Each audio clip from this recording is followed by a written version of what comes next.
Hi, and welcome to the channel Ginger Ninja's Movie Reviews. I am the Ginger Ninja, and these are my Savage reviews. If you're new to the channel, thank you very much for tuning in, stopping by, and checking it out. To give you an idea of what Savage Reviews is, this is a series where I will watch a movie, usually found on a streaming service like Tubi, or in an upcoming episode, YouTube. Stick around for that. And I review it and give you my honest opinion. Now, these movies are generally low budget, they're very bad quality, and don't usually get a good review. But hey, this saves you having to watch it. If you're a returning viewer, thank you very much for sticking around while I go through these movies. This week, well, actually, for the last few weeks, I've been going through the Amityville series. Not the original, but the offshoots. This one is the Amityville Asylum. Came out in 2013. It's directed by Andrew Jones. Now, he's probably best known for his Robert the Doll series. He's also done a Night of the Living Dead Resurrection remake. So, he's done a few things. The movie also stars Sophia Del Piso as Lisa Templeton, the main character in the film, Lee Bain as Delaney, and Jared Morgan as Dr. Elliot Mixter. The plot is, and I use the term loosely, Lisa Templeton begins a new job as a cleaner at High Hopes Hospital, a mental asylum in Amityville, Long Island. Initially delighted to get the job, Lisa soon realizes that all is not as it seems. Okay, so it's kind of got an interesting plot to start with. And I mean, it's on Amityville, so how does everything tie into the Amityville horror, things like that? Well, you do find out. But I'm going to start out with the poster. So if you have a look at the poster for the Amityville Asylum, okay, not too bad. Now have a look at this poster that came out a year earlier, The Bay. Very different film, but I'm getting a very distinct vibe from that poster and the Amityville Asylum. Like, yeah, I don't know why, but yeah, that's what I took out of it. And I really like The Bay. The Bay is a great found footage film. If you haven't seen it, check it out. Definitely better than this pile of crap. Anyway, the movie is very uninteresting to start with. And I say to start with because whilst it does pick up, it's not by much. There, the soundtrack, which I think is really important, and not soundtrack as such, but the scoring as well, very, like, it can be a big thing when it comes to a movie.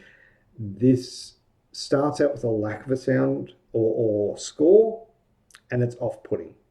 And then all of a sudden, there's the score's there, and it kicks in, and it's so loud it drowns out the actors. You can't actually hear what they're saying. It's so loud, so you miss out on some of the dialogue.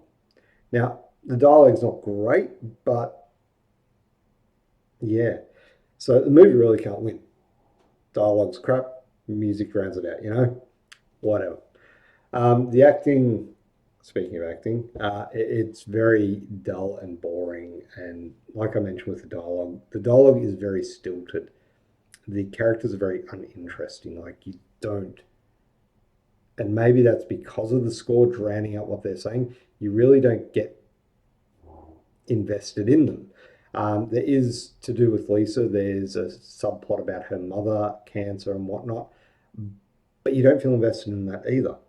Um, they ramble on like I'm doing, and the pace in the film just feels like it drags on forever. Like, this movie did feel like it was going for a long time, and it's only a 90-minute film.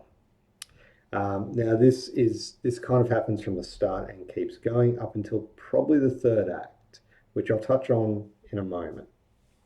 But it doesn't really recover.